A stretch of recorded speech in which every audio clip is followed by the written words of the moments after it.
പുതിയ സർക്കാരിന്റെ ദിശ കൃത്യമായി വ്യക്തമാക്കുന്ന സൂചനകൾ പുറത്തു വന്നു കഴിഞ്ഞു. സർക്കാർ ചുമതലയേറ്റ നിമിഷം മുതൽ പ്രകടമായ കേരളത്തിന്റെ നിലപാട് മാറ്റം, കേരള സർക്കാരിന്റെ നിലപാട് മാറ്റം ദൃശ്യമാണ്. സത്യപ്രതിജ്ഞാ ചടങ്ങിൽ തന്നെ വന്ദേമാതരം പൂർണ്ണതോതിൽ ആലപിക്കപ്പെട്ടത് ഇതുവരെ പതിവില്ലാത്തതായിരുന്നുവെന്ന് ഇതിനോടകം നാട് ചർച്ച ചെയ്യപ്പെട്ടതാണ്. രാഷ്ട്രശില്പികളുടെ നേതൃത്വത്തിൽ സ്വാതന്ത്ര്യലബ്ധിയുടെ കാലത്ത് തന്നെ വന്ദേമാതരത്തിന്റെ സർവസ്വീകാര്യമായ ആദ്യ ഭാഗം മാത്രം ആലപിച്ചാൽ മതി എന്ന് പൊതു തീരുമാനം ഉണ്ടായതാണ്. രാജ്യം ഇതുവരെ പിന്തുടർന്നത് ആ തീരുമാനത്തെയാണ്. ഇങ്ങനെ ഒന്നും അറിയുമായിരുന്നില്ല എന്നാണ് മുഖ്യമന്ത്രി പിന്നീട് നിസ്സഹായത പ്രകടിപ്പിച്ചത്. അങ്ങനെയാണെങ്കിൽ പോലും ലോക് ഭവനെ അതൃപ്തി അറിയിക്കാൻ മുഖ്യമന്ത്രിക്ക് ആർജവം ഉണ്ടായില്ല എന്ന് നമുക്കറിയാം. നിയമസഭയിലും ആദ്യമായി വന്ദേമാതരം മുഴങ്ങുന്നതിന് നമ്മൾ സാക്ഷിയായി. അവിടെ മാത്രമായി ഒതുങ്ങി നിൽക്കുന്നില്ല പുതിയ സർക്കാരിന്റെ നിലപാട് മാറ്റം. സംഘപരിവാർ ആഭിമുഖ്യം വെച്ചു പുലർത്തുന്ന സിവിൽ സർവീസ് ഉദ്യോഗസ്ഥനെ തെരഞ്ഞു പിടിച്ച് തന്റെ സെക്രട്ടറിയാക്കാനും മുഖ്യമന്ത്രി തയ്യാറായി. അദ്ദേഹത്തിനെതിരെ സമീപകാലത്ത് ഉയർന്ന ഏറ്റവും വലിയ ഗൗരവമുള്ള ആരോപണം, ഇലക്ഷൻ കമ്മീഷണറായി ചുമതല വഹിക്കുന്ന സമയത്ത് ഇലക്ഷൻ കമ്മീഷൻ ഓഫീസിൽ നിന്ന് വിതരണം ചെയ്ത സർക്കുലറിൽ BJP കേരള സംസ്ഥാന കമ്മിറ്റിയുടെ സീൽ പതിച്ചു എന്നതാണ്. ഇലക്ഷൻ കമ്മീഷൻ ഓഫീസ് BJP ഓഫീസായി മാറുന്നു എന്ന വിമർശനമാണ് ഉയർന്നു വന്നത്. അങ്ങനെ ഉള്ള ഉദ്യോഗസ്ഥനെ തെരഞ്ഞു പിടിച്ച് സെക്രട്ടറിയാക്കി എന്നതാണ് പുതിയ മുഖ്യമന്ത്രിയുടെ പ്രത്യേകത. ഇങ്ങനെ ഒന്നിനു പുറകെ മറ്റൊന്നായി ഈ നില തുടരുന്നതിനാണ് നമ്മൾ സാക്ഷ്യം വഹിക്കുന്നത്. MG യൂണിവേഴ്സിറ്റി വൈസ് ചാൻസലറായി ലക്ഷണമൊത്ത ഒരു സംഘപരിവാർക്കാരനെ നിയമിച്ചപ്പോഴും തുടർന്ന് MG സിൻഡിക്കേറ്റ് ഒരു RSS ശാഖയാക്കി മാറ്റിയപ്പോഴും വിമർശനത്തിന്റെയോ എതിർപ്പിന്റെയോ നേരിയ ഒരു സ്വരം പോലും മുഖ്യമന്ത്രിയിൽ നിന്നോ ഉന്നത വിദ്യാഭ്യാസ മന്ത്രിയിൽ നിന്നോ ഉണ്ടായില്ല എന്ന് നമ്മൾ കണ്ടു. ഇങ്ങനെ തുടർച്ചയായി സംഘപരിവാർ വിധേയത്വം, സംഘപരിവാറിന് താല്പര്യമുള്ള ദിശയിലാണ് തന്റെ ഗവൺമെന്റ് മുൻപോട്ട് പോവുക എന്നതിന് സുവ്യക്തമായ സൂചനകളാണ് ഇതിനോടകം പുറത്തു വന്നിട്ടുള്ളത്. 10 വർഷത്തിന് ശേഷം ആദ്യമായി കേന്ദ്ര വിമർശനമില്ലാത്ത നയപ്രഖ്യാപന പ്രസംഗവും നമ്മൾ കേട്ടു. കേരളത്തിന് അർഹതപ്പെട്ട കേന്ദ്രവിഹിതം തടഞ്ഞു വെക്കുന്നത് ഉൾപ്പെടെയുള്ള കാര്യങ്ങളിൽ കേന്ദ്രത്തോട് ഏറ്റുമുട്ടിക്കൊണ്ടാണ് ഇതുവരെ ഗവൺമെന്റ് മുൻപോട്ട് പോയതെങ്കിൽ മലയാളിക്ക് വേണ്ടിയുള്ള കേന്ദ്രത്തിന്റെ കേരള വിരുദ്ധ നയങ്ങൾക്കെതിരെയുള്ള ഏറ്റുമുട്ടലിന്റെ കാലം കഴിഞ്ഞു എന്നാണ് സൂചിപ്പിക്കുന്നത്. അക്കൂട്ടത്തിൽ ഏറ്റവും ഒടുവിലാണ് ഇന്നിപ്പോ PM ശ്രീ പദ്ധതിയുമായി മുന്നോട്ട് പോകാനാണ് ഗവൺമെന്റ് തീരുമാനിക്കുന്നതെന്ന് ഭംഗ്യന്തരേണ വ്യക്തമാക്കി കഴിഞ്ഞിരിക്കുകയാണ്.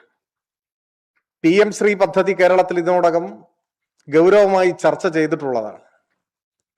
തെരഞ്ഞെടുപ്പ് സമയത്തും അതിന്റെ മുൻപും UDFന്റെ നേതാക്കൾ ഊഴമിട്ട് മത്സരിച്ചാണ് PM ശ്രീ പദ്ധതിക്കെതിരായി പ്രസ്താവനകൾ നടത്തിയത്. അധികാരത്തിൽ വന്നാൽ PM ശ്രീ അറബിക്കടലിൽ എറിയും എന്നാണ് ഇപ്പോഴത്തെ തദ്ദേശ മന്ത്രി പ്രസ്താവന പുറപ്പെടുവിച്ചത്. തങ്ങൾ അധികാരത്തിൽ വന്നാൽ PM ശ്രീ പദ്ധതി നിർത്തലാക്കും എന്ന് ശ്രീ PK കുഞ്ഞാലിക്കുട്ടി അസന്നിഗ്ധമായി പറഞ്ഞു. ഇന്നത്തെ മുഖ്യമന്ത്രിയും UDFന്റെ മുഴുവൻ നേതാക്കളും UDF സംഘടനകളുടെ ഭാരവാഹികളുമെല്ലാം PM ശ്രീക്കെതിരായിട്ടുള്ള വലിയ പ്രസ്താവനകൾ നടത്തി. വിദ്യാഭ്യാസ മന്ത്രിയുടെ വീട്ടിലേക്ക് മാർച്ച് നടത്തി. എന്തൊക്കെ നെടുങ്കൻ പ്രസ്താവനകളും കോലാഹലങ്ങളുമാണ് അന്നുണ്ടായത്. അന്നും LDF നയം വ്യക്തമാക്കിയിട്ടുള്ളതാണ്. PM ശ്രീ പദ്ധതി കേരളത്തിൽ നടപ്പാക്കുന്നില്ല എന്ന് MOU നിർത്തിവെക്കണമെന്ന് നവംബർ മാസം 12-ാം തീയതി കേരളം രേഖാമൂലം കേന്ദ്രത്തിന് കത്ത് നൽകിയിട്ടുള്ളതാണ്.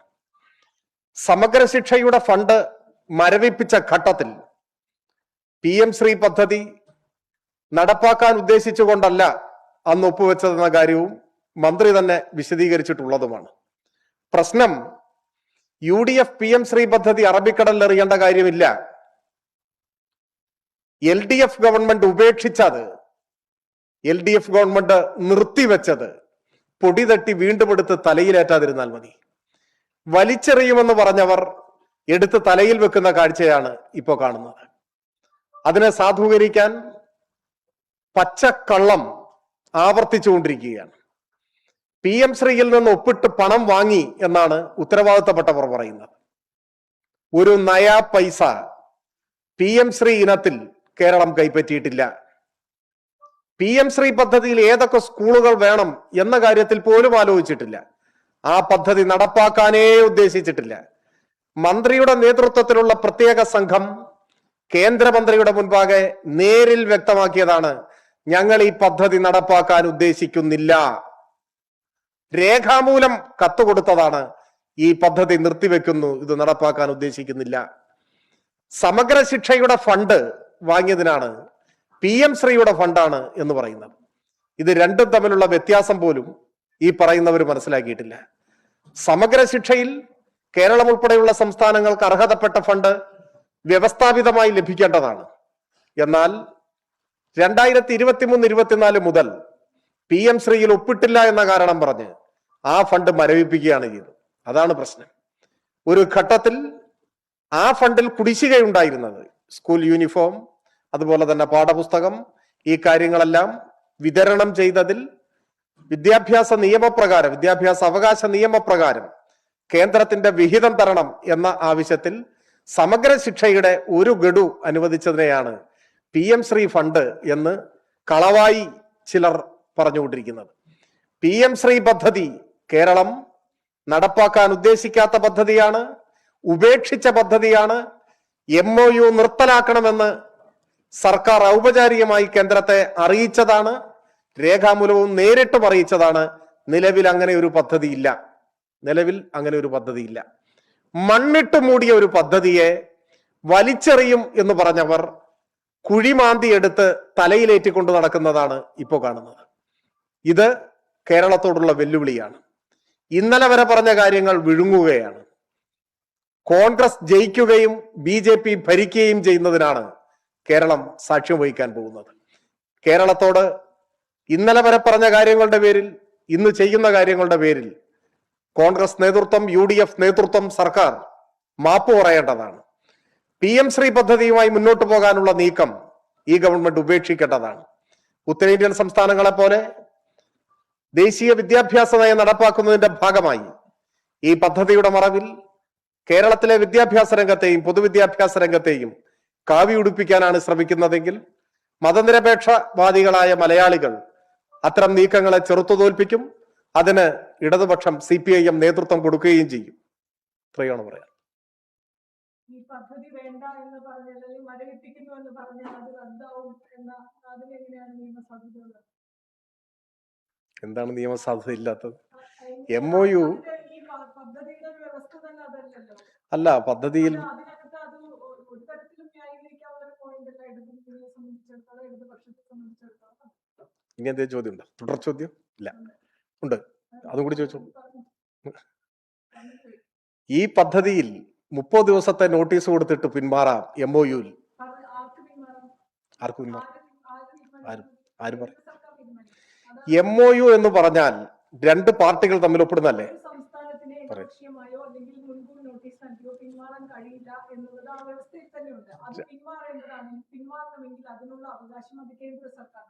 രണ്ടാമതൊന്നുള്ളത്, ഒരു സംസ്ഥാനവും കേന്ദ്ര സർക്കാരും തമ്മിൽ ആശയവിനിമയത്തിലൂടെ എന്തെങ്കിലും തരത്തിലുള്ള ഭേദഗതികൾ വരുത്താം എന്നുള്ളത് ആ വ്യവസ്ഥയിലുണ്ട്. പക്ഷെ അതിനുള്ള എന്തെങ്കിലും ഒരു സിംഗിൾ സ്റ്റെപ്പെങ്കിലും സംസ്ഥാന സർക്കാർ, അന്ന് കേരളം ഭരിച്ച സംസ്ഥാന സർക്കാർ എടുത്തിരുന്നു. മൂന്നാമത്തെ ചോദ്യം, ഇതിനകത്ത് ഈ ഒരു പദ്ധതിയിൽ ഒപ്പിടുമ്പോൾ ഈ SSK ഫണ്ടിനപ്പുറത്തേക്ക് ഈ പറയുന്ന, അല്ലെങ്കിൽ രാഷ്ട്രീയമായി പറയുന്ന ഈ കാവ്യവൽക്കരണം വിദ്യാഭ്യാസ മേഖലയിലെ അത് ചെറുക്കാൻ വേണ്ട എന്ത് മുൻകരുതലാണ് LDF സർക്കാർ അന്ന് എടുത്തത്? LDF സർക്കാർ ഈ പദ്ധതിയായിട്ട് മുന്നോട്ട് പോയിട്ടില്ല. ഒന്നാമത്തെ കാര്യം. അല്ല, നിങ്ങൾ പറഞ്ഞു ഞാൻ മറുപടി പറയാം. അത് പറ്റില്ല. രാഷ്ട്രീയ തീരുമാനം എടുത്ത് പിന്മാറിയതല്ലേ? ഇതിനകത്ത് മുന്നണിക്കകത്ത് വലിയ നഷ്ടങ്ങൾ ഉണ്ടായതല്ലേ? ശേഷം തെരഞ്ഞെടുപ്പ് റിവ്യൂ നടക്കം നിങ്ങൾ അതിനകത്ത് വിലയിരുത്തിയതല്ലേ? നിങ്ങൾ ചോദിക്കുന്ന മുഴുവൻ ചോദ്യത്തിനും ഞാൻ മറുപടി പറയും, എത്ര സമയം ഇരുന്നാലും. അപ്പോ ചോദ്യം ചോദിക്കുമ്പോൾ ഒന്ന് പറഞ്ഞു കഴിഞ്ഞിട്ട് വേണം ചോദിക്കാൻ, അല്ലേ? ഇപ്പൊ ഒരുപാട് ചോദ്യങ്ങൾ ചോദിച്ചിരിക്കുന്നു. ഈ പദ്ധതി ഞങ്ങൾ നടപ്പിലാക്കാൻ ഉദ്ദേശിക്കുന്നില്ല, ഞങ്ങൾ നിർത്തലാക്കുന്നു എന്ന് നവംബർ മാസം 12-ാം തീയതി കേരള സർക്കാർ രേഖാമൂലവും അതിനു മുൻപ് വിദ്യാഭ്യാസ മന്ത്രിയുടെ നേതൃത്വത്തിൽ പ്രതിനിധി സംഘം എന്ന നിലയ്ക്ക് മുഖതാവിലും പറഞ്ഞിട്ടുള്ളതാണ്. ഞങ്ങൾ നടപ്പിലാക്കുന്നില്ല എന്ന് കേരളം പറഞ്ഞാൽ ഞങ്ങൾക്ക് നടപ്പിലാക്കാൻ സൗകര്യമില്ല എന്നാണ് അർത്ഥം. ആ തീരുമാനം കൈക്കൊണ്ടത് കൊണ്ടാണ് പിന്നെ വീണ്ടും ഫണ്ടുകൾ മരവിപ്പിക്കുന്നതിലേക്ക് പോയി. ഫണ്ടിൽ ഇപ്പോ 92 കോടി ആദ്യം പറയുന്നതും അഡ്ജസ്റ്റ്മെന്റ് ചെയ്തിട്ട് യഥാർത്ഥത്തിൽ റിലീസ് ചെയ്തിട്ടുള്ളത് 6 കോടിയാണല്ലോ. കേരളത്തിൽ എത്ര കിട്ടാനുണ്ട് പണം? ഈ പദ്ധതിയുമായി ഞങ്ങൾ മുൻപോട്ട് പോകും എന്ന നിലപാട് സ്വീകരിച്ചാലാണ് സമഗ്ര ശിക്ഷയുടെ പോലും ഫണ്ട് തരിക എന്നതാണ് കേന്ദ്ര സർക്കാരിന്റെ സമീപനം. ഗവൺമെന്റ് ഉദ്ദേശിച്ച കാര്യത്തെക്കുറിച്ച് മന്ത്രി ഇതിനോടകം വ്യക്തമാക്കിയിട്ടുള്ളതാണ്. സമഗ്ര ശിക്ഷയുടെ ഫണ്ട് മരവിപ്പിച്ച് ഒരു നിശ്ചിത ഘട്ടം കഴിഞ്ഞപ്പോൾ വലിയ പ്രതിസന്ധി വന്നു. ശമ്പളം കൊടുക്കാൻ പണമില്ലാതെ വന്നു. പാഠപുസ്തകങ്ങളും യൂണിഫോമും ഉൾപ്പെടെ വിതരണം ചെയ്യുമ്പോൾ കേന്ദ്രത്തിന്റെ വിഹിതം കിട്ടാത്തത് കൊണ്ടുള്ള പ്രതിസന്ധി വന്നു. അപ്പോഴെല്ലാം സംസ്ഥാന ഗവൺമെന്റ് പണമെടുത്ത് ചെലവഴിച്ചു, ഖജനാവിൽ നിന്ന് ചെലവഴിച്ചു. അങ്ങനെ ഒരു ഘട്ടത്തിനപ്പുറം പോകാനാവാത്ത സ്ഥിതി വന്നപ്പോഴാണ് സത്യത്തിൽ PM ശ്രീ പദ്ധതി ആ പദ്ധതി എന്ന നിലയിൽ കേരളത്തിന് ഏതെങ്കിലും തരത്തിൽ വലിയ ഗുണം ചെയ്യുന്ന ഒരു പദ്ധതിയല്ല. കാരണം നിശ്ചിത സ്കൂളുകളുടെ പശ്ചാത്തല സൗകര്യ വികസനവുമായി ബന്ധപ്പെട്ടതാണ്. മിക്കവാറും അത്തരത്തിലുള്ള പശ്ചാത്തല സൗകര്യമൊക്കെ ഇവിടെ നമ്മൾ ഉണ്ടാക്കി കഴിഞ്ഞതാണ്. നമ്മൾ പ്രതിസന്ധിയിലേക്ക് വന്നത് സമഗ്ര ശിക്ഷയുടെ ഫണ്ട് മരവിപ്പിക്കുന്നു എന്ന ഘട്ടത്തിലാണ്. അപ്പോഴാണ് അന്ന് ഒപ്പിടുന്ന സാഹചര്യം ഉണ്ടായത്. എന്നാൽ അത് പദ്ധതി നടപ്പാക്കാൻ ഉദ്ദേശിച്ചുകൊണ്ടല്ല എന്ന് എല്ലാ ഘട്ടത്തിലും മന്ത്രി തന്നെ പറഞ്ഞിട്ടുണ്ട്. ഇങ്ങനെ ഒപ്പിട്ടാൽ സമഗ്ര ശിക്ഷയുടെ ഫണ്ട് റിലീസ് ചെയ്യപ്പെടും എന്ന ഒരു ഘട്ടത്തിലാണ് ഒപ്പിട്ടതെന്നും പദ്ധതി നടപ്പാക്കാൻ ഉദ്ദേശിക്കുന്നില്ലെന്നും ഉടനെ തന്നെ നടപ്പാക്കുന്നതിന് ആവശ്യമായിട്ടുള്ള നടപടികൾ സ്വീകരിക്കണമെന്ന് ഒപ്പിട്ടതിന്റെ തൊട്ടുപുറകെ ആവശ്യപ്പെട്ടപ്പോൾ ഞങ്ങൾ അങ്ങനെ നടപടികൾ സ്വീകരിക്കുന്നില്ല എന്നുമാണ് അറിയിച്ചിട്ടുള്ളത്. എന്തായാലും ഇപ്പോ ഒപ്പിട്ടതിന്റെ സാഹചര്യത്തെ കുറിച്ചൊക്കെ നിങ്ങൾ പറഞ്ഞു. ഞാൻ അതിനെക്കുറിച്ച് വിശദമായി ചർച്ചയ്ക്ക് പോകുന്നില്ല. ആ സാഹചര്യം വിശദീകരിച്ചു എന്ന് മാത്രം. എന്തായാലും നിങ്ങൾ ഉൾപ്പെടെ, ഇപ്പൊ CPI ഒക്കെ നമ്മുടെ മുമ്പിലുണ്ടല്ലോ, നിങ്ങൾ ഉൾപ്പെടെയുള്ളവർ ഉന്നയിച്ച വിമർശനത്തിന്റെ കൂടി അടിസ്ഥാനത്തിൽ നിന്ന് കണക്കാക്കിക്കോളൂ. നവംബർ 12-ന് കത്ത് കൊടുത്തതും മന്ത്രി നിലപാട് സ്വീകരിച്ചതും.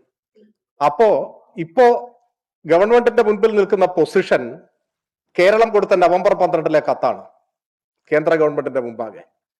ഈ MOU നിർത്തിവെക്കണം എന്നാവശ്യപ്പെട്ടുകൊണ്ടുള്ള കത്ത്. ഒപ്പം മന്ത്രി ഉൾപ്പെടെ അവിടെ പറഞ്ഞിട്ടുള്ള നിലപാട് ഞങ്ങൾ ഇത് നടപ്പാക്കാൻ ഉദ്ദേശിക്കുന്നില്ല എന്ന നിലയാണ്. ഇതിൽ നിന്നുമുള്ള പുറകോട്ട് പോക്കാണ് ഇപ്പോൾ വന്നിരിക്കുന്നത്. ഇത് നടപ്പാക്കാനാണ് ഇപ്പോൾ ഉദ്ദേശിക്കുന്നത്, അതിനെയാണ് ഞങ്ങൾ എതിർക്കുന്നത്. അതാണ് പ്രശ്നം. റദ്ദായി എന്നുള്ള വാക്ക് ഞാൻ പറഞ്ഞിട്ടില്ല. റദ്ദാക്കണമെന്ന് ആവശ്യപ്പെടുന്നു, നടപ്പാക്കാൻ ഉദ്ദേശിക്കുന്നില്ല. കേന്ദ്രവും സംസ്ഥാനവും തമ്മിൽ ഒരു കരാറുണ്ടാക്കിയിട്ട് ഇവരെന്താ തൂക്കിക്കൊല്ലുവോ? ഞങ്ങൾക്ക് നടപ്പാക്കാൻ മനസ്സില്ല എന്ന് പറഞ്ഞാൽ കേരളത്തിന്റെ പേരിൽ എന്താ കേരളത്തെ പിരിച്ചുവിടുവോ? അതിന് രാഷ്ട്രീയ ആർജവം വേണം. ആ ആർജവം ഞങ്ങൾ കാണിച്ചു. നിങ്ങൾ വിമർശിച്ചോ? ഞങ്ങൾ കാണിച്ചു.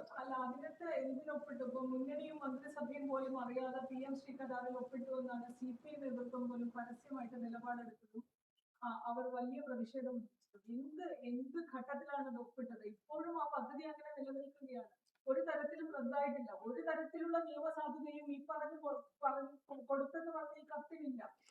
പിന്നെ എങ്ങനെയാണ് നമ്മൾ അതിനെ ന്യായീകരിക്കുക പൊളിറ്റിക്കലി? നിയമസാധുത എന്ന വാക്ക് പ്രസക്തമാവുക വ്യവഹാരത്തിൽ ഏർപ്പെടുമ്പോഴാണ്, നിയമയുദ്ധത്തിൽ ഏർപ്പെടുമ്പോഴാണ്. അല്ല പറയട്ടെ, നിയമസാധുത എന്ന വാക്ക് പ്രസക്തമാവുക വ്യവഹാരത്തിലാണ്, അല്ലാതെ പ്രസക്തമാവില്ല.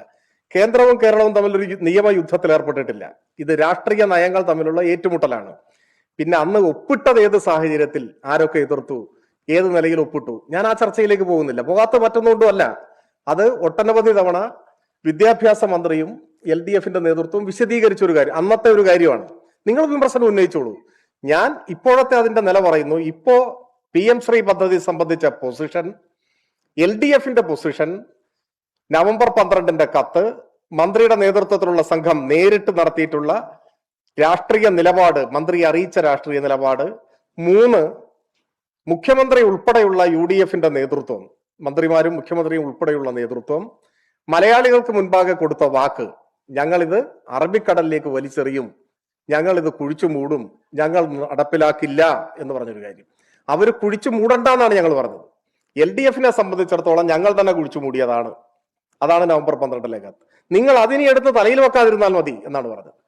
അതാണ് പറഞ്ഞത്. ഇതിനകത്ത് രണ്ട് LDF-ഉം UDF-ഉം ഈ PM ശ്രീ പദ്ധതിയിൽ ചെയ്തത് ഒരേ കാര്യമാണ്. ഒന്ന് ഒപ്പിട്ടു, അതിനുശേഷം വരവിപ്പിക്കുന്നു എന്ന് പറഞ്ഞ് അതിനുശേഷം ഒരു മന്ത്രിസഭാ ഉപസമിതി വെച്ചു. ആ സമിതി ഒരിടത്തും എത്തിയില്ല. ഇപ്പോൾ UDF-ഉം അത് തന്നെ ചെയ്യുന്നു. മുന്നണിക്കകത്ത് എതിർപ്പുണ്ടാകും, അല്ലെങ്കിൽ മുൻപ് പറഞ്ഞ നയസമീപനങ്ങളോട് യോജിക്കില്ല എന്ന ഘട്ടത്തിൽ അവരും ഒരു മന്ത്രിസഭാ ഉപസമിതി വെക്കുന്നു. ഈ PM ശ്രീ പദ്ധതി അപ്പോൾ കേരളത്തിൽ എന്താണ് ഈ രണ്ട് മുന്നണികളും ഉദ്ദേശിച്ചത്? അല്ലെങ്കിൽ അത് ഒരേ കാര്യമല്ലേ എന്ന ചോദ്യമാണ് ഉദ്ദേശിക്കുന്നത്. ഇപ്പോഴും ഞാൻ പറഞ്ഞ ഈ നിയമപ്രശ്നം അല്ലെങ്കിൽ ഈ നിയമപരമായ കാര്യം എന്ന് പറഞ്ഞാൽ വാക്കിനെ വ്യാഖ്യാനിച്ചതല്ലാതെ താങ്കൾ ഈ പദ്ധതിയുടെ കരാറിന്റെ വിശദാംശങ്ങളിലേക്കോ അത് റദ്ദായി നിന്ന് പ്രത്യക്ഷമായ ചോദ്യത്തിന് ഉത്തരത്തിലേക്കോ വന്നിട്ടില്ല. ഒരു കാര്യമില്ല. രണ്ട് ഉപസമിതിയും ഒന്നല്ല. ഞങ്ങൾ വെച്ച ഉപസമിതി PM ശ്രീ നടപ്പാക്കാതിരിക്കാനുള്ള ഉപസമിതിയാണ്. ഇപ്പൊ വെച്ചിട്ടുള്ള ഉപസമിതി PM ശ്രീ നടപ്പാക്കാനുള്ള ഉപസമിതിയാണ്. അതാണ് വ്യത്യാസം. അത് നിങ്ങൾക്ക് ബോധ്യമായിട്ടില്ലെങ്കിൽ ചിലപ്പോൾ വരുന്ന ആളുകൾ ബോധ്യമാകുമായിരിക്കും. ഞങ്ങൾ ഇത് നടപ്പാക്കാതിരിക്കുന്ന നിലപാടാണ് സ്വീകരിച്ചത്. ഇപ്പോ തർക്കമുണ്ടാവുന്നത് ഇത് നടപ്പാക്കാൻ പോകുമ്പോഴാണ്. നിങ്ങൾ അന്ന് നടപ്പാക്കുന്നതിനെ എതിർത്തവരാണ്. ഇന്നിപ്പോ നിങ്ങളുടെ നിലപാട് മാറിയിട്ടുണ്ടോ എന്ന് എനിക്കറിയില്ല. പിന്നെ നിയമസാധുതയുടെ കാര്യത്തിൽ ഞാൻ പറഞ്ഞത് എന്റെ അഭിപ്രായം തന്നെയാണ്. കേന്ദ്രവും കേരളവും ഒപ്പിട്ട ഒരുപാട് കരാറുകളുണ്ട്. നിങ്ങൾ കരാറുകളുടെ ഒരു ചരിത്രം നോക്ക്. ഏതൊക്കെ കരാറുകൾ നടപ്പായി, ഏതൊക്കെ ഉപേക്ഷിക്കപ്പെട്ടു, ഏതൊക്കെ നിർജീവമായി നമുക്ക് കാണാൻ പറ്റും. കരാർ ഒപ്പിട്ടു എന്നും അത് റദ്ദായി പോയിട്ടില്ല എന്നും പറയുന്നത് സാങ്കേതികമാണ്. കേരളത്തിന് നടപ്പാക്കാൻ മനസ്സില്ല എന്ന് പറഞ്ഞാൽ മനസ്സില്ല, ഇല്ല എന്നാണ് അർത്ഥം. അതിന് പൊളിറ്റിക്കൽ വില്ല് വേണം. അത് ഞങ്ങൾക്കുണ്ടായിരുന്നു. ഞങ്ങൾ ആ നിലപാട് പറഞ്ഞു. അതാണ്. എത്ര വേണം ചോദിക്കും.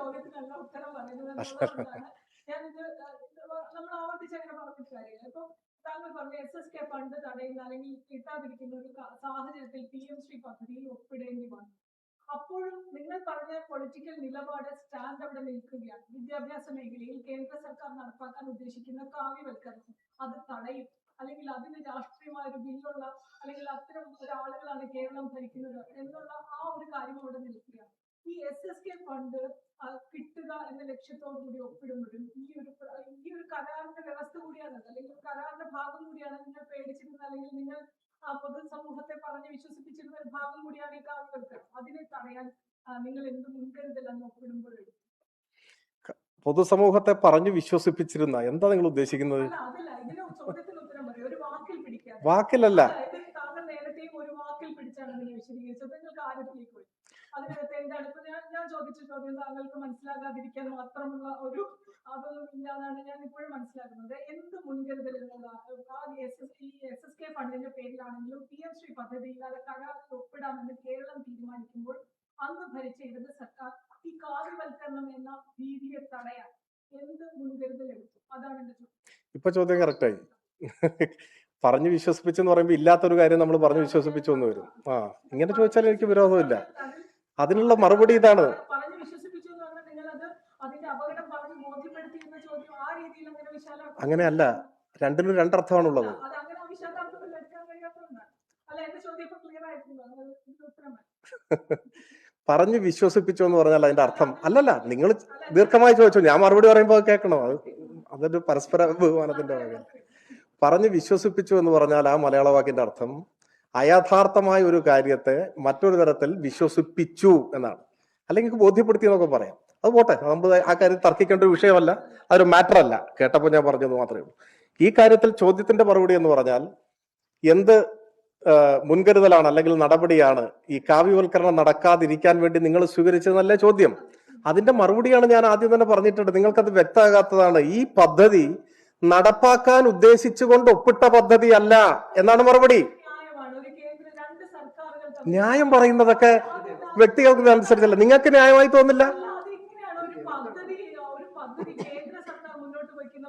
വളരെ ആലോചനകൾക്ക് ശേഷം അല്ലെങ്കിൽ വളരെ വലിയ സമരങ്ങൾക്കൊടുവിൽ അത് മുന്നണിക്കെടുത്ത തർക്കങ്ങളൊക്കെ മാറി നിൽക്കട്ടെ, അതിൽ ഒപ്പിടാൻ തീരുമാനിക്കുമ്പോൾ ഈ കാവ്യവൽക്കരണ ഭീതിയെ ചെറുക്കാൻ എന്ത് ചെയ്തു, എന്ത് നടപടി എടുത്തു? അതിനെങ്ങനെയാണ് ഒപ്പിട്ട് നടപ്പാക്കാൻ വേണ്ടി അല്ലാതെ ഒപ്പിട്ടതെന്ന് എങ്ങനെയാണ് പറയാ? നിങ്ങളുടെ അഭിപ്രായങ്ങളായി നിൽക്കട്ടെ. അതിനെ തൃപ്തിപ്പെടുത്താൻ അല്ലല്ല, പറയട്ടെ. നിങ്ങളുടെ അഭിപ്രായവും നിങ്ങളുടെ വിലയിരുത്തലും നിങ്ങൾ അതിനെ അങ്ങനെ വിലയിരുത്തുന്നു. ഞങ്ങൾ അതിനെ അങ്ങനെയല്ല വിലയിരുത്തുന്നത്. അത് എന്തുകൊണ്ടാണെന്ന് ചോദിച്ചാൽ, ഒപ്പിട്ട ഉടനെ PM ശ്രീ പദ്ധതി നടപ്പാക്കുന്നതിന് ആവശ്യമായ തുടർ നടപടികളിലേക്ക് കടക്കണം എന്ന് കേന്ദ്രം കേരളത്തോട് ആവശ്യപ്പെടുന്നുണ്ട്. ആ ഘട്ടത്തിൽ കേരളം കൊടുത്ത മറുപടി, ഉടനടി തുടർ നടപടികളിലേക്ക് കടക്കാൻ ഞങ്ങൾ ഉദ്ദേശിക്കുന്നില്ല എന്ന് പറയട്ടെ ഞങ്ങൾ ഉദ്ദേശിക്കുന്നില്ല എന്ന മറുപടി കൊടുക്കുന്നു. അതിനുശേഷം മന്ത്രിയും സംഘവും കേന്ദ്രമന്ത്രിയെ നേരിട്ട് കണ്ട് PM ശ്രീ പദ്ധതിയെ ഒരു പദ്ധതി എന്ന നിലയിൽ ഞങ്ങൾ നടപ്പാക്കാൻ ഉദ്ദേശിക്കുന്നില്ല എന്ന് അസന്നിഗ്ധമായി പറയുന്നു. പകരം ഞങ്ങൾക്ക് ലഭിക്കാനുള്ള SS ഫണ്ട്, സമഗ്ര ശിക്ഷാ ഫണ്ട് ലഭിക്കണം എന്ന നിലയും പറയുന്നു. അപ്പൊ ഒപ്പിട്ടില്ലെങ്കിൽ, പദ്ധതി നടപ്പാക്കിയില്ലെങ്കിൽ ഫണ്ട് ലഭിക്കുന്നതല്ല എന്ന് കൃത്യമായി മനസ്സിലാവുന്ന ഘട്ടത്തിൽ പദ്ധതി, അപ്പോഴേക്ക് മറ്റു പല പശ്ചാത്തലമുണ്ട്, പദ്ധതി നടപ്പാക്കാൻ ഈ MOU നിർത്തലാക്കണം എന്ന് പറഞ്ഞുകൊണ്ട് ആ പശ്ചാത്തലം വിവരിച്ചുകൊണ്ട് കത്തും കൊടുക്കുന്നു. ഈ ഒരു ഘട്ടത്തിലും PM ശ്രീ പദ്ധതി കേരളത്തിൽ നടപ്പിലാക്കാൻ പോകുന്നു എന്നൊരു നിലപാട് സ്വീകരിച്ചിട്ടില്ല. അതുകൊണ്ട് തന്നെ നിങ്ങളുടെ ചോദ്യം അപ്രസക്താണ്. നിങ്ങൾക്ക് ബോധ്യമായിക്കോണമെന്നില്ല, എനിക്ക് എന്റെ മറുപടി നിങ്ങൾക്ക് നിങ്ങളുടെ ചോദ്യമാണ്.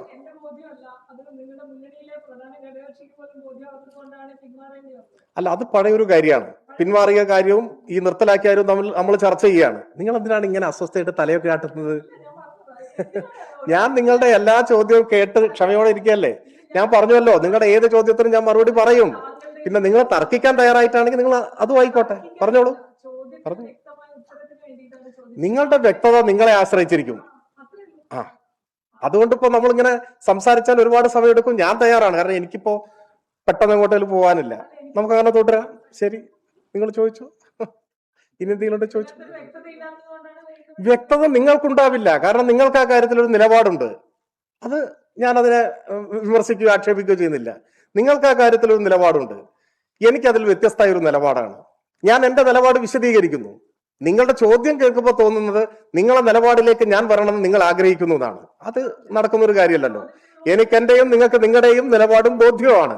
നിങ്ങൾ നിങ്ങളുടെ ബോധ്യങ്ങൾ നിൽക്കൂ. ഞാൻ CPM പറയാനുള്ള കാര്യങ്ങൾ പറയുന്നു. അല്ലെങ്കിൽ തന്നെ നമ്മൾക്ക് ഒരേ അഭിപ്രായം ആവില്ല എന്ന കാര്യത്തിൽ നിങ്ങൾക്ക് ഉറപ്പല്ലേ? മുൻവിധിയാണോ? ഞാൻ വ്യക്തിപരമായിട്ടല്ലോ പറഞ്ഞു. എനിക്ക് വ്യക്തിപരമായിട്ട് നിങ്ങളെ അങ്ങനെ അറിയുകയില്ലല്ലോ. ഞാൻ എന്താ ഉദ്ദേശിച്ചത് നിങ്ങൾക്ക് മനസ്സിലായില്ലേ? ഇല്ലെങ്കിൽ ഞാൻ ഇനി വ്യക്തമായി പറയാം. നിങ്ങൾക്ക് മനസ്സിലായിട്ടില്ലെങ്കിൽ നമുക്ക് രണ്ട് നിലപാടാണെന്നുള്ള കാര്യം വ്യക്തമല്ലേ എല്ലാ കാര്യത്തിലും. ഒരു വിഷയത്തിൽ രണ്ട് സർക്കാരുകൾ രണ്ട് ഉപസമിതി വെക്കും. LDF വെക്കുന്ന ഉപസമിതി ഈ പദ്ധതിയുമായി മുന്നോട്ട് പോകാതിരിക്കാനുള്ള തീരുമാനങ്ങൾ എടുക്കാനും, UDF വെക്കുന്ന ഉപസമിതി ഈ പദ്ധതി നടപ്പിലാക്കാൻ വേണ്ടി ഉള്ള തീരുമാനം എടുക്കാനുള്ള ഉപസമിതിയുമാണ്. എങ്ങനെയാണ് അത്? രണ്ടും വ്യക്തമാണ്. കാരണം LDF സർക്കാർ ഉപസമിതിയെ വെക്കുന്ന സമയത്ത് കേരളത്തിൽ ഈ വിഷയം വലിയ തോതിൽ ചർച്ച ചെയ്യപ്പെട്ടിരുന്നു. നിങ്ങൾക്ക് എല്ലാവർക്കും അറിയാം. വലിയ വിമർശനങ്ങളുടെയും ചർച്ചകളുടെയും ഒക്കെ തുടർച്ചയിലാണ് ആ ഉപസമിതിയെ വെക്കുന്നത്. അന്നത് വ്യക്തമാണ്, ഈ പദ്ധതി നടപ്പിലാക്കാതിരിക്കുന്നതിന് വേണ്ടിയുള്ള നടപടികളിലേക്ക് ഗവൺമെന്റ് കടക്കുകയാണ്. അപ്പോ അതിന് സാങ്കേതികമായി ചില കാര്യങ്ങൾ അവലംബിക്കേണ്ടി വരും. അതിനുവേണ്ടി വെച്ചതാണെന്നുള്ള കാര്യം വ്യക്തമാണ്. ആ കാര്യത്തിൽ നിങ്ങൾക്ക് എന്താ സംശയം എനിക്ക് അറിഞ്ഞൂടാ. ആർക്കും ഒരു സംശയമുള്ള കാര്യമല്ല. കത്ത് ഈ ഉപസമിതി ഉൾപ്പെടെയുള്ള കാര്യങ്ങൾ പരാമർശിച്ചുകൊണ്ടാണല്ലോ ഇവിടെ. റദ്ദായി എന്നല്ല ഞാൻ പറഞ്ഞത്. പദ്ധതി നടപ്പാക്കാൻ ഉദ്ദേശിക്കുന്നില്ല.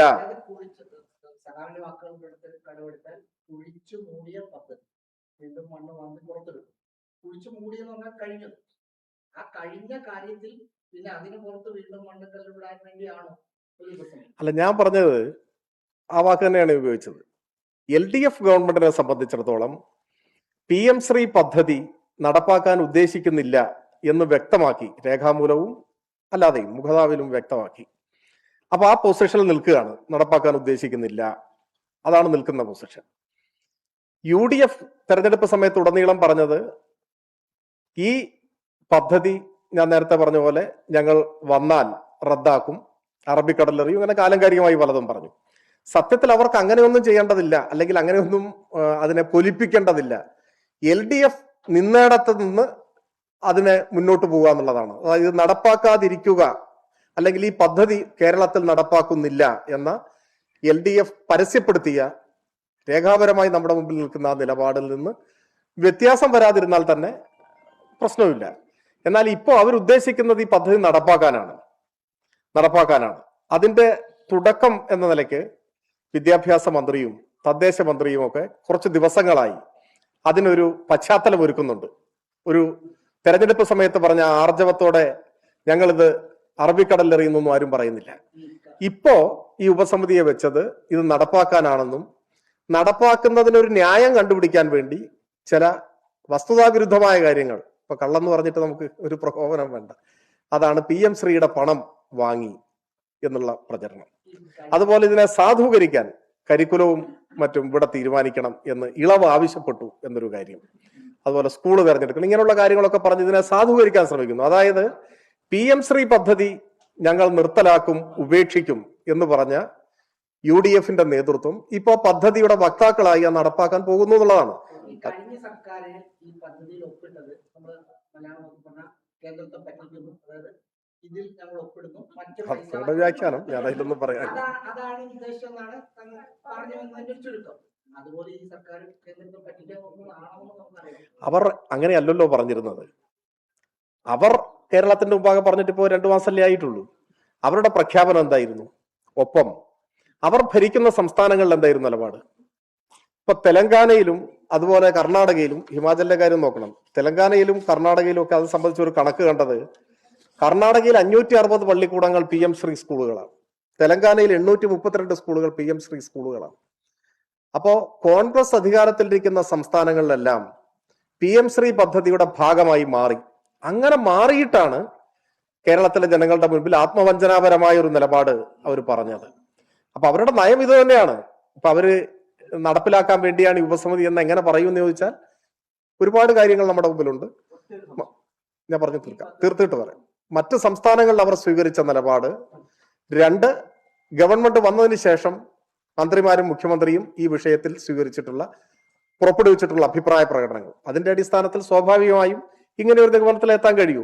ഇനി മറിച്ച് ഈ മന്ത്രിസഭാ ഉപസമിതിയൊക്കെ വെച്ചതിന് ശേഷം LDF ഗവൺമെന്റിന്റെ അതേ നിലപാട് ഞങ്ങളും തുടരുന്നു, ഞങ്ങൾ ഈ പദ്ധതി നടപ്പാക്കുന്നില്ല എന്ന പൊസിഷനിലേക്ക് അവർ വരണം എന്നാണ് ഞങ്ങൾ പറയുന്നത്. അത്രയും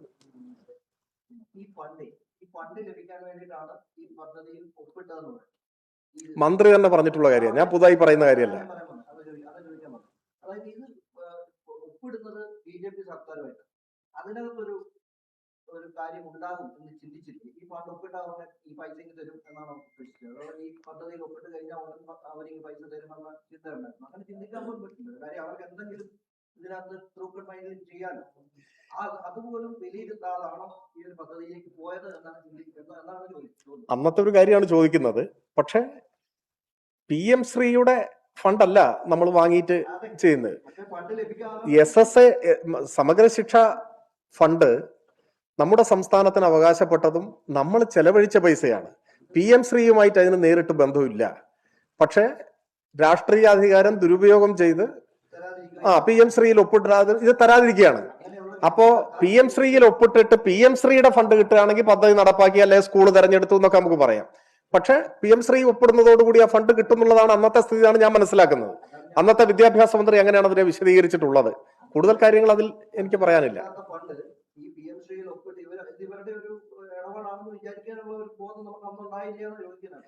ഇവർ എത്രയും മോശക്കാരാണ് നമ്മൾ കാണേണ്ടതായിരുന്നു. അതെ അതെ, അതിൽ പുറത്തും പറയില്ല.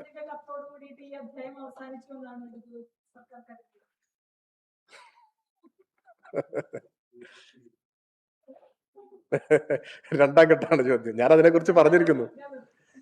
അല്ലല്ല, എനിക്ക് ചോദ്യത്തോട് വിപ്രതിപത്തിയില്ല. നിങ്ങൾക്ക് സാധ്യമായത്ര ചോദ്യം, നിങ്ങൾക്കുള്ള സമയം എത്രയും എടുത്തു വെക്കുക. ഞാനത് ആദ്യം പറഞ്ഞിരിക്കുന്നു, അതിന്റെ മറുപടി പറഞ്ഞിരിക്കുന്നു.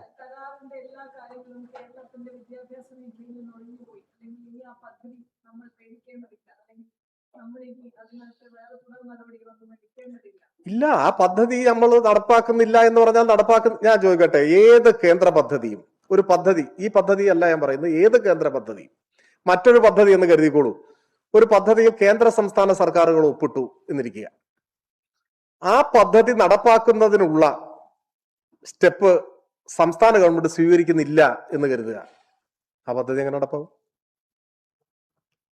അങ്ങനെ ഉദാഹരണമുള്ള കുറെ പദ്ധതികൾ വേണമെങ്കിൽ ഞാൻ പറഞ്ഞുതരാം. അതായത് സംസ്ഥാനവും കേന്ദ്രവും തമ്മിൽ പദ്ധതി ഒപ്പിടുന്നു, MOU ഒപ്പിടുന്നു. പല കാരണങ്ങളാൽ പദ്ധതി ഇങ്ങനത്തെ കാരണമായിരിക്കില്ല.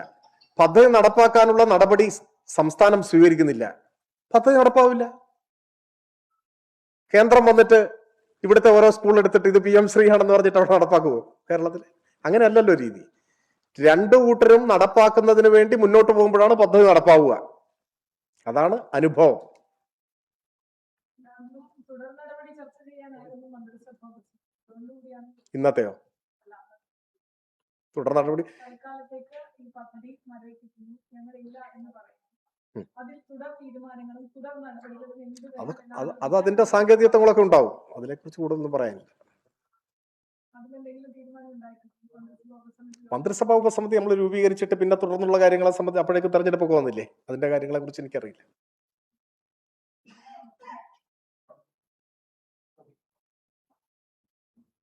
പറ്റുന്നില്ലെങ്കിൽ പിന്നെ പിരിയാം.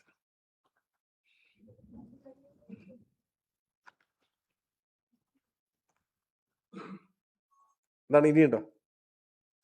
ഇല്ല.